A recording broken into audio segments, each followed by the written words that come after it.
So we start with the Tyler O'Neill piece in PJ Media. In 2013 and 2014, China embarked on an aggressive air and island campaign to dominate the South China Sea, much to the dismay of Japan and other countries in the region. When Vice President Joe Biden visited the country in 2013, he emphasized trade between the U.S. and China and did not focus on the South China Sea. Secretary of State John Kerry did the same in 2014.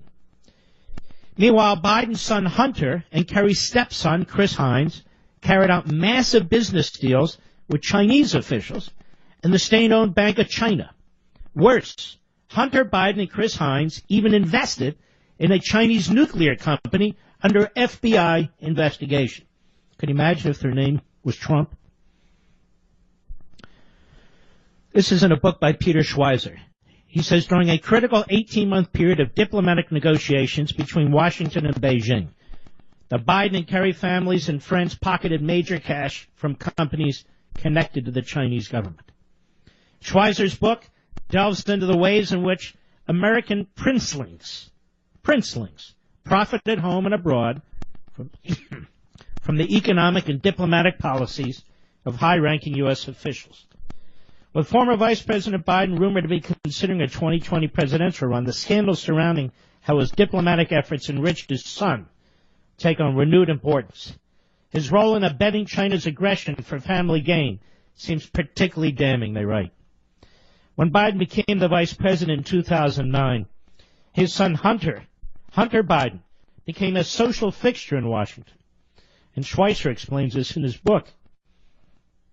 In the summer of 2009, the vice president's son joined forces with Chris Hines, a wealthy heir to the late Senator John Hines, whose wife Teresa married John Kerry.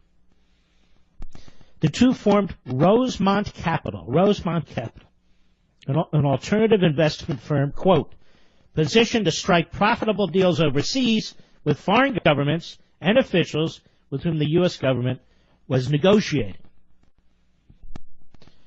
Devin Archer, Chris Hines' roommate at Yale and star fundraiser for John Kerry's 2004 presidential run, joined the American princelings at Rosemont. Federal agents would later arrest Archer in May 2016 for defrauding a Native American tribe in an effort to enrich a branch of Rosemont Capital called Rosemont Seneca Bohai. Now, these American princelings set up Rosemont Capital as this alternative investment fund of the Hines family office and attached several branches to it. When Vice President Biden went to China in December 2013 amid the South China Sea aggression, his son Hunter went with him. Hunter Biden was negotiating a major deal between Rosemont Seneca and the state-owned Bank of China. As the vice president discussed China's trade with the United States, his son was putting these economic ties into practice. And the U.S. effectively caved in the conflict over the South China Sea. 10 days after the Bidens visited China, the Bank of China, which is embedded in a complex network involving state ministries, security forces, and the Communist Party, and which provides capital for China's economic stagecraft, created an investment fund with Rosemont Seneca called Bohai Harvest RST.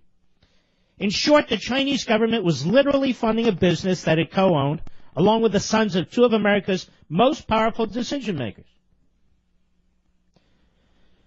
Rosemont Seneca received a benefit no other Western firm had in China, as Schweizer writes.